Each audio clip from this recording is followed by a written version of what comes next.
WNBA owners are moving along with business. They're not entertaining these games with the WNBPA. We got to break this down. Welcome to Keep the Vision. Make sure you like, comment, subscribe, share the channel, hit that bell notification, and hype the video. Let's get right into this here first. The WNBA issued a statement. All right. The WNBA just drew a line in the sand, and it didn't come with a press conference or a dramatic warning. It came with a date, January 20th. That's the deadline for core player designations, and the league made it very clear they're not slowing down while negotiations drag on. While the WNBPA continues to release statements about revenue sharing and long-term fairness, the WNBA is doing something far more telling. They're moving forward with business. General managers across the league have already been instructed to proceed with free agency planning, reach out to targets, and prepare offers, new CBA or not. That's not an accident, and it's not desperation. It's a calculated power move.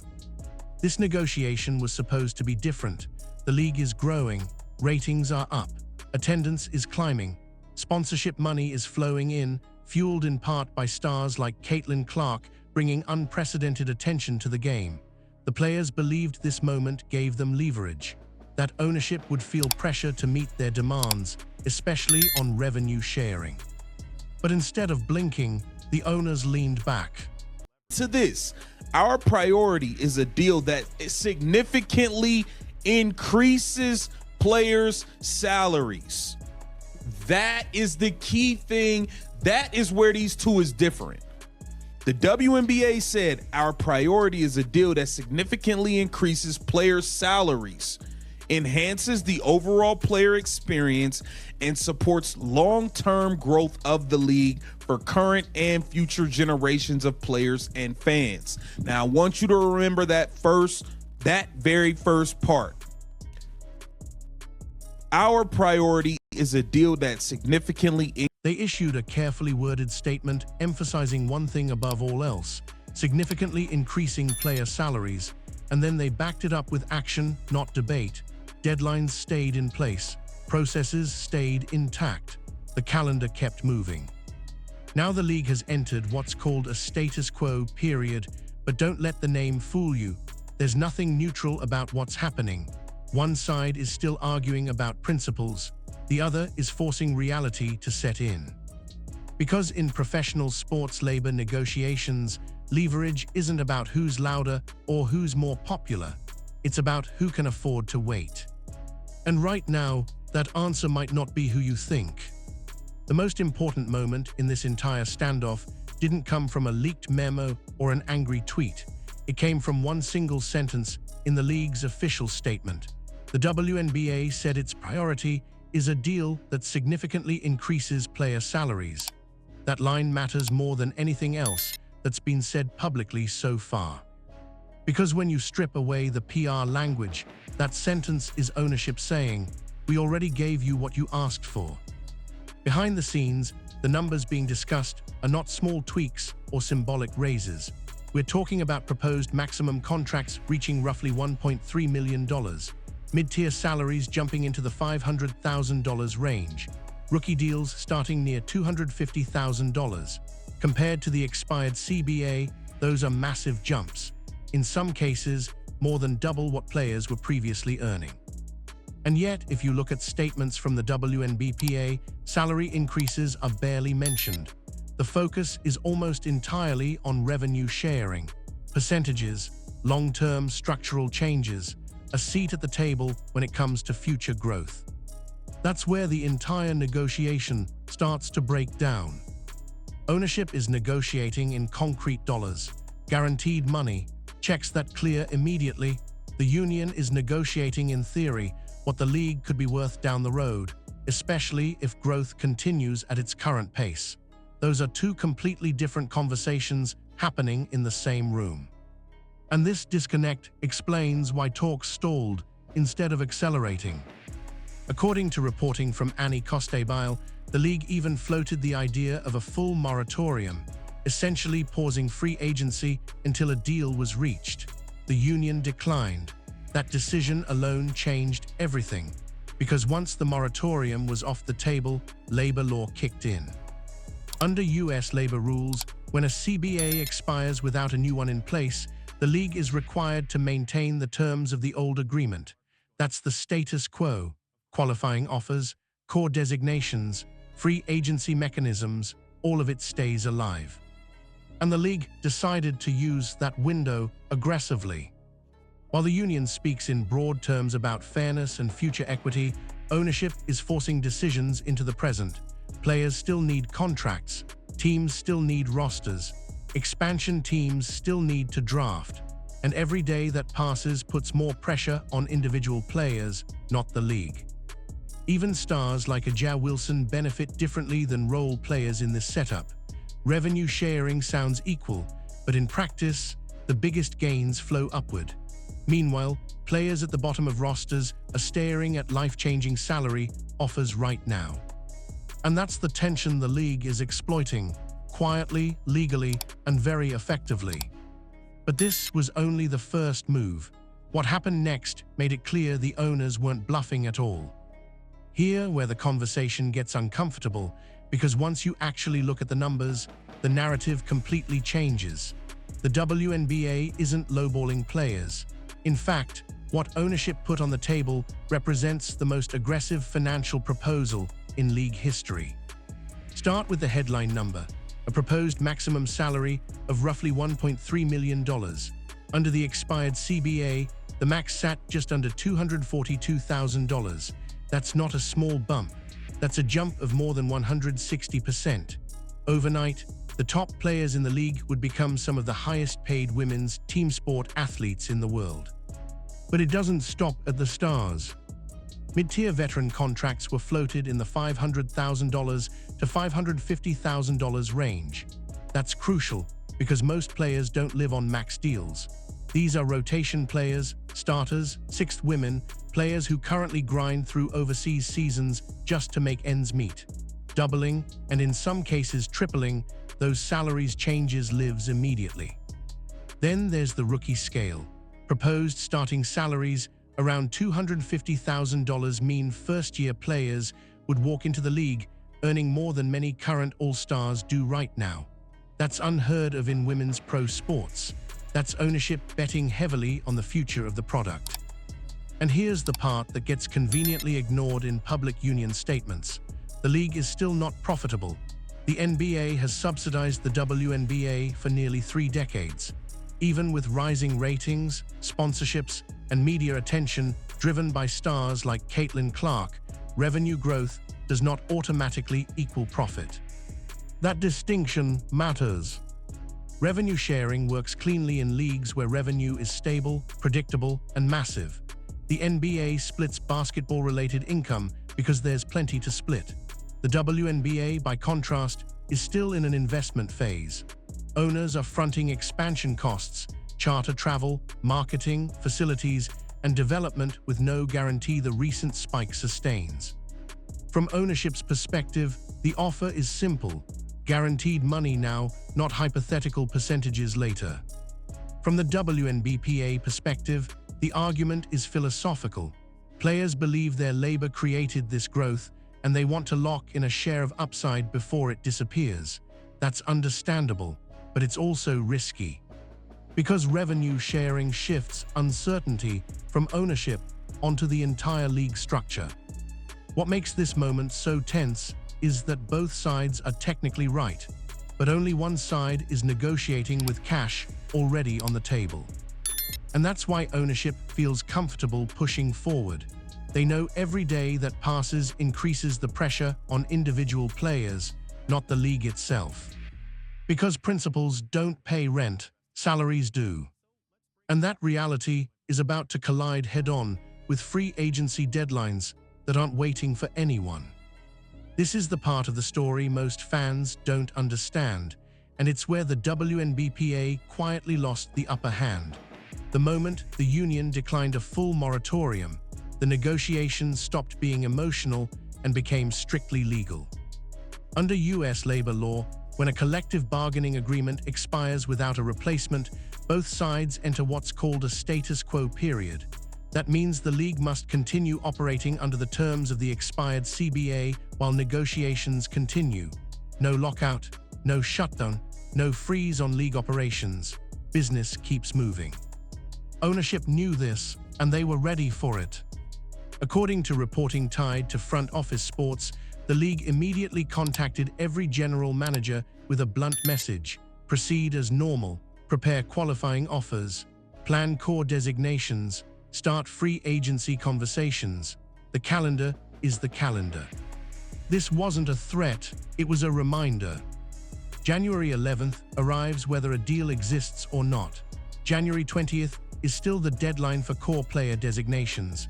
Expansion drafts for new franchises don't pause because negotiations stall. Rosters still need to be built. Training camps still need to open.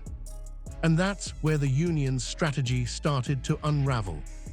The WNBA appeared to believe that without a new CBA, ownership would be forced to stop operations, creating pressure to concede on revenue sharing. Instead, ownership leaned into the rules and used them as a shield. The league didn't escalate. They didn't argue publicly. They simply kept moving. That puts the union in an impossible position. Every extra day spent fighting over revenue percentages increases uncertainty for players, especially those outside the star tier. A veteran earning $150,000 doesn't have the luxury of waiting months for structural reform.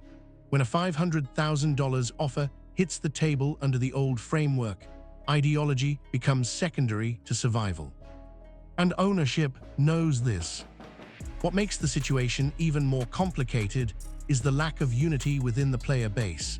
Superstars benefit the most from revenue sharing.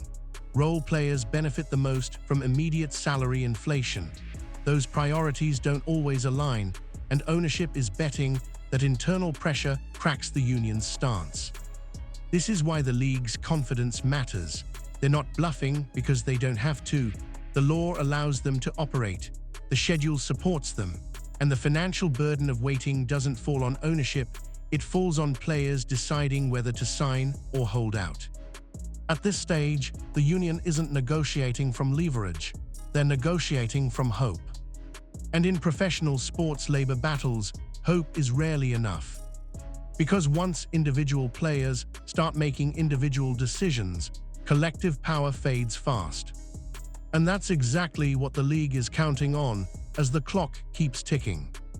This is where theory meets reality, and it's why the league feels no urgency to blink. Free agency doesn't care about principles. It runs on deadlines, leverage, and personal circumstance. And once the calendar starts moving, collective resolve gets tested fast. Here's the hard truth: free agency is not a group decision, it's an individual one. When January 11th arrives, teams are legally allowed to start sending out qualifying offers. By January 20th, core designations are due. Those are not symbolic dates, those are pressure points, and every one of them forces players to ask a very real question: how long can I afford to wait?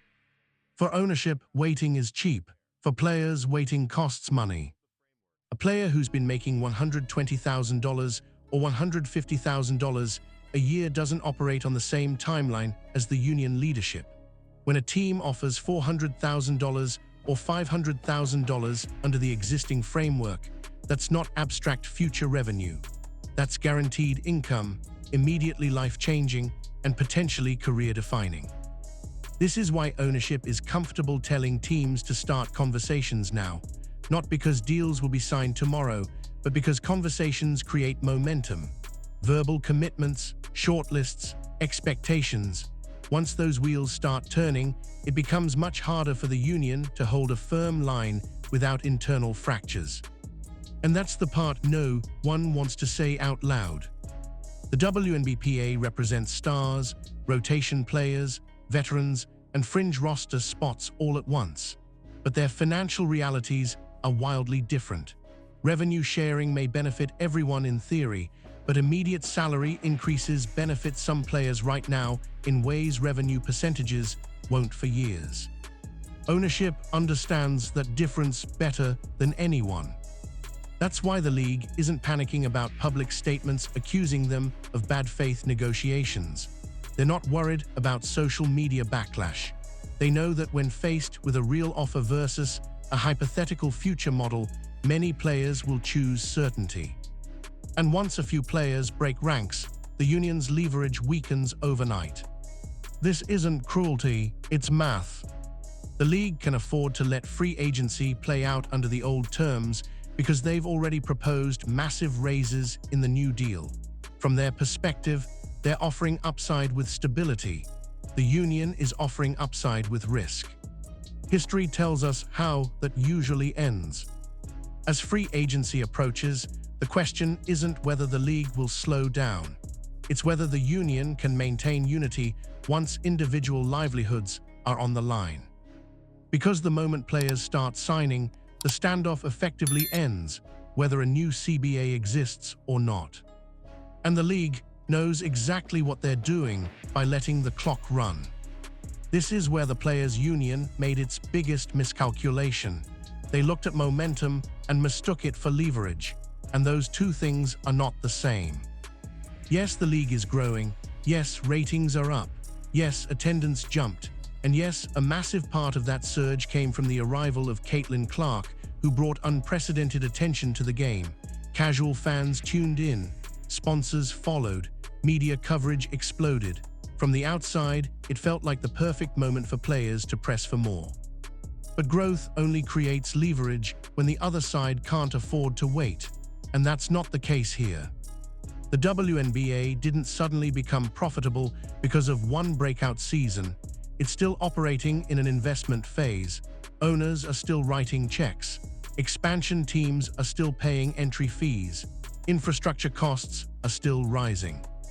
Charter travel alone added millions to the annual budget. Momentum doesn't erase expenses. Ownership understands something the union underestimated. The league survived decades without mainstream attention. It survived before viral highlights. It survived before sold-out arenas. It can survive temporary turbulence now. That's why growth didn't scare them. The union believed that public enthusiasm would force ownership to concede on revenue sharing before risking disruption. Instead, ownership calculated that fans care more about games being played than about labor mechanics. As long as basketball continues, attention stays, sponsors stay, the machine keeps moving.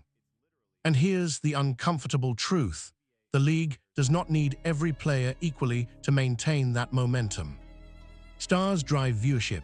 Casual fans follow narratives, not contract structures. If free agency proceeds, rosters fill, and the season tips off on time, the broader audience never notices what didn't happen behind closed doors. That reality strips power from the union's biggest talking point. Growth helps negotiations only when both sides fear losing it. Right now, ownership believes growth is durable enough to weather this standoff. The union believed growth made them indispensable. Those beliefs can't both be right. And history suggests ownership's view is the safer bet. This doesn't mean the union is wrong to want more. It means they chose the wrong moment to push for structural change without airtight leverage. Salary increases were achievable. Revenue sharing was aspirational. Trying to secure both at once weakened their position. Momentum gave the union confidence. It did not give them control. And now, as deadlines approach and business continues, that confidence is colliding with a reality where growth alone doesn't force anyone's hand. What matters isn't how popular the league feels, it's who can afford to wait longer. And that answer is becoming painfully clear. At the core of this standoff is one brutal truth that decides almost every labor battle in professional sports. Leverage belongs to whoever can afford to wait. And right now, that isn't the players. For ownership, time is an asset.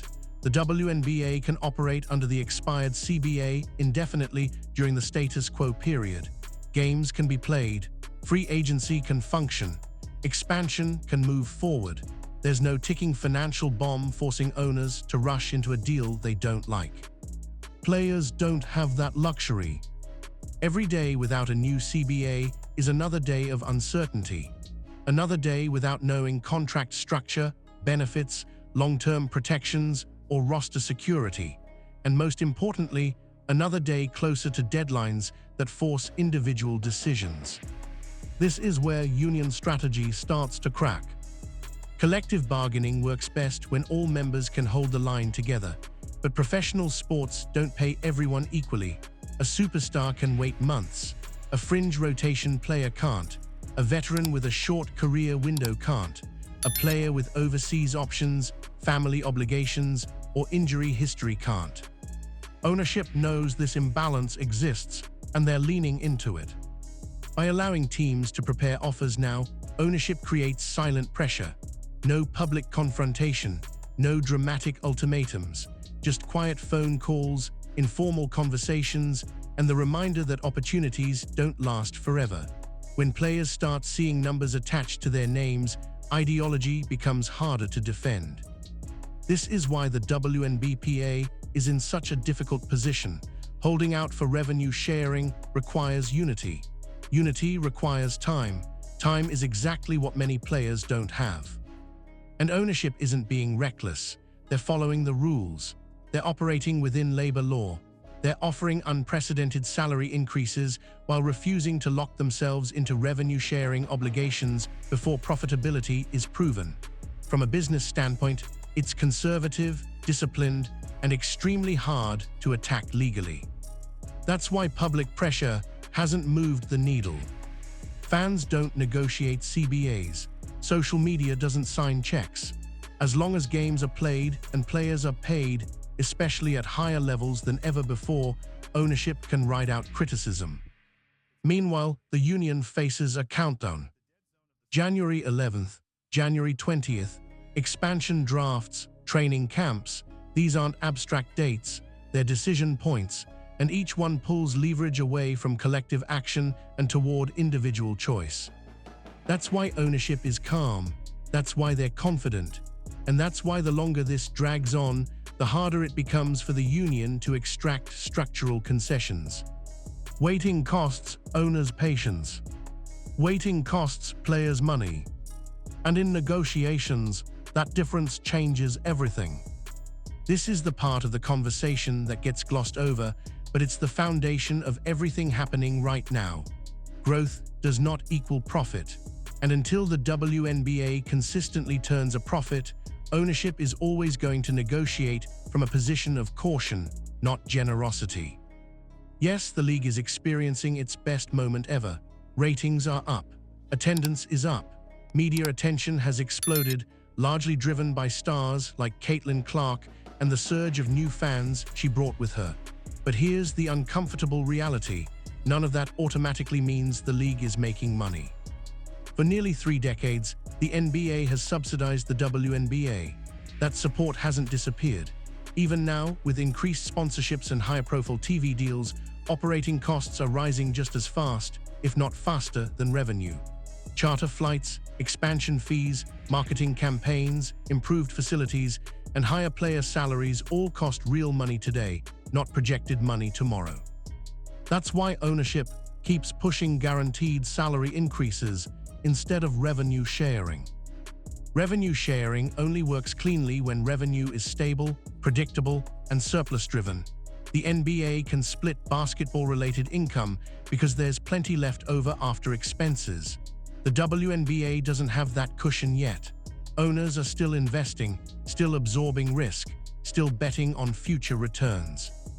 From their perspective, locking in revenue sharing right now would mean sharing upside without protection on the downside. If viewership dips, if sponsorship growth slows, if the current popularity spike levels off, those risks don't disappear just because the league had a strong season. The players' union sees growth and wants to lock in a percentage while the spotlight is bright. Ownership sees growth and says, let's make sure this is real before we permanently change the structure. Both positions make sense, but they are not equal in leverage. Ownership can afford to wait and see if growth sustains. Players can't afford to delay guaranteed income in hopes of future revenue that may or may not materialize. That's the imbalance shaping this negotiation. And here's the key point. Ownership already agreed that players deserve more money. The proposed salary jumps prove that. What they're resisting isn't player value, it's committing to a financial model that assumes profitability before profitability actually exists. Until the league proves it can stand on its own financially, revenue sharing will always feel premature to owners. And no amount of momentum, headlines, or social media pressure changes that math. This isn't about disrespect, it's about risk. And right now, ownership is refusing to take on more risk than they believe the league can handle, no matter how loud the moment feels. At this point, the endgame is becoming clearer by the day, not because anyone officially announced it, but because the mechanics of professional sports don't leave much room for mystery. When deadlines start stacking up, ideology gives way to practicality. Here are the only realistic paths forward. Option 1, the WNBA recalibrates. They return to the table and accept a deal centered on massive salary increases while postponing full revenue sharing for a future CBA once profitability is clearer. Ownership likely throws in smaller concessions, maybe limited revenue pools tied to media deals, bonuses, or escrow-style growth triggers, just enough for the union to save face. That's the clean ending. Option 2, unity fractures. Individual players start accepting offers under the status quo framework. It doesn't take many. Once a handful of players sign, the union's leverage collapses quietly but completely. Negotiations don't end with a bang, they end with a whimper. Ownership knows this, that's why they aren't rushing. From the league's perspective, the worst-case scenario already passed.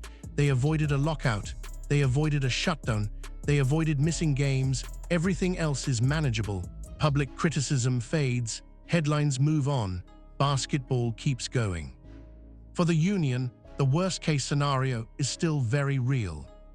Every player who signs under the old CBA terms weakens collective pressure. Every day without resolution creates anxiety, and every missed opportunity for guaranteed money increases resentment within the membership. That's how labor movements lose momentum, not through defeat, but through attrition. The irony is that the union had a winnable hand. They could have locked in historic raises, declared victory for player compensation, and lived to fight the revenue-sharing battle another day. Instead, they pushed for structural change without airtight leverage and ran into an ownership group that understands time better than optics. This doesn't mean the union was wrong to want more. It means they misjudged timing. In labor negotiations, there's a moment when leverage peaks. Miss it, and the balance shifts fast. Growth created opportunity. Deadlines are now creating pressure, and pressure rarely favors the side with less financial flexibility. What happens next likely won't be dramatic. No fireworks, no viral confrontations, just contracts quietly signed and a deal eventually framed as progress, even if it falls short of the original vision. Because at the end of the day, the league is moving forward either way. The only remaining question is whether the union moves with it or watches the moment slip away while waiting for leverage that never fully arrives. When people look back on this moment, it won't be remembered for one statement or one deadline. It'll be remembered as a lesson in timing and how fast leverage disappears when you hesitate. The WNBA didn't win this standoff by outmaneuvering the players publicly. They won it by understanding the clock. From the moment the CBA expired, ownership played a long game rooted in patience, law, and financial reality. No panic, no threats, just steady forward motion. That calm wasn't accidental. Ownership knew the union's power depended on unity, and unity depends on members being able to wait. As deadlines approached, that equation flipped. Free agency, core designations, expansion drafts, training camps. Each step forward pulled pressure away from collective ideals and pushed it onto individual players. And once that happens, the outcome becomes predictable. This wasn't a referendum on player value. It wasn't about disrespect. In fact, the salary proposals prove the opposite. Ownership acknowledged the moment. They acknowledged growth. They acknowledged that players deserved significantly more money than they've ever earned before. What they refused to do was confuse momentum with sustainability. The WNBA aimed high, and there's nothing wrong with that, but they aimed high at a moment when the league was still proving it could stand on its own financially. Revenue sharing is the endgame for most professional leagues, not the entry point. Trying to secure it before profitability locked the union into a fight they weren't positioned to win yet. That's the hard truth. Labor negotiations aren't about who's morally right. They're about who can afford to say, not yet. Ownership could. Players, especially those outside the star tier, couldn't. And once that imbalance became clear, everything else was noise. What likely comes next is a deal that looks like progress but feels incomplete. Big raises, improved conditions, maybe a roadmap toward future revenue sharing without locking it in today. Enough for ownership to protect risk, enough for the union to claim movement. And honestly, that might still be a win, just not the one the union originally envisioned. Because progress in professional sports rarely happens all at once. It happens in stages over multiple CBAs as leverage slowly shifts with stability and profit. This moment wasn't the finish line, it was a checkpoint. The league keeps moving, the money goes up, the conversation continues. The only mistake would be confusing this pause for failure, or worse, missing the next moment when leverage actually arrives. When everything is stripped down, this entire standoff comes back to one uncomfortable question: who can afford to wait? And the answer explains why this negotiation unfolded the way it did.